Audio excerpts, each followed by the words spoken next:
അനുദിന ബൈബിൾ വായന നമുക്ക് ശ്രവിക്കാം. അനന്തരം അന്ധനും ഓമനുമായ ഒരു പിശാചുബാധിതനെ അവർ യേശുവിൻ്റെ അടുത്ത് കൊണ്ടുവന്നു. യേശു അവനെ സുഖപ്പെടുത്തി. അവൻ സംസാരിക്കുകയും കാണുകയും ചെയ്തു. ജനക്കൂട്ടം മുഴുവൻ അത്ഭുതപ്പെട്ട് പറഞ്ഞു, ഇവനായിരിക്കുമോ ദാവീദിൻ്റെ പുത്രൻ? എന്നാൽ ഇത് കേട്ടപ്പോൾ ഫരിസേയർ പറഞ്ഞു, ഇവൻ പിശാചുക്കളുടെ തലവനായ ബേൽസബൂളിനെ കൊണ്ട് തന്നെയാണ് പിശാചുക്കളെ ബഹിഷ്കരിക്കുന്നത്. അവരുടെ വിചാരങ്ങൾ മനസ്സിലാക്കിയ യേശു അവരോട് പറഞ്ഞു, അന്തഃഛിദ്രമുള്ള ഏത് രാജ്യവും നശിച്ചു പോകും. അന്തഃഛിദ്രമുള്ള നഗരമോ ഭവനമോ നിലനിൽക്കുകയില്ല. സാത്താൻ സാത്താനെ ബഹിഷ്കരിക്കുന്നെങ്കിൽ അവൻ തനിക്കെതിരായി തന്നെ ഭിന്നിക്കുകയാണ്.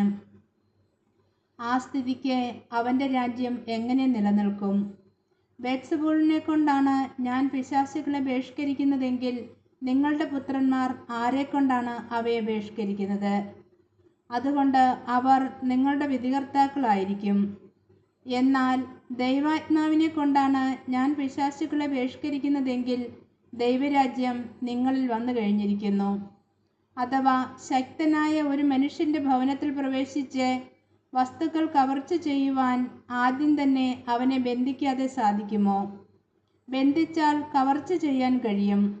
എന്നോടുകൂടെ അല്ലാത്തവൻ എൻ്റെ എതിരാളിയാണ്. എന്നോടുകൂടെ ശേഖരിക്കാത്തവൻ ചിതറിച്ചു കളയുന്നു. അതുകൊണ്ട് ഞാൻ നിങ്ങളോട് പറയുന്നു, മനുഷ്യൻ്റെ എല്ലാ പാപവും ദൈവദൂഷണവും ക്ഷമിക്കപ്പെടും. എന്നാൽ ആത്മാവിനെതിരായ ദൂഷണം ക്ഷമിക്കപ്പെടുകയില്ല. മനുഷ്യപുത്രനെതിരായി ആരെങ്കിലും ഒരു വാക്ക് പറഞ്ഞാൽ അത് ക്ഷമിക്കപ്പെടും. എന്നാൽ പരിശുദ്ധാത്മാവിനെതിരായി ആരെങ്കിലും സംസാരിച്ചാൽ ഈ യുഗത്തിലോ വരാനിരിക്കുന്ന യുഗത്തിലോ ക്ഷമിക്കപ്പെടുകയില്ല.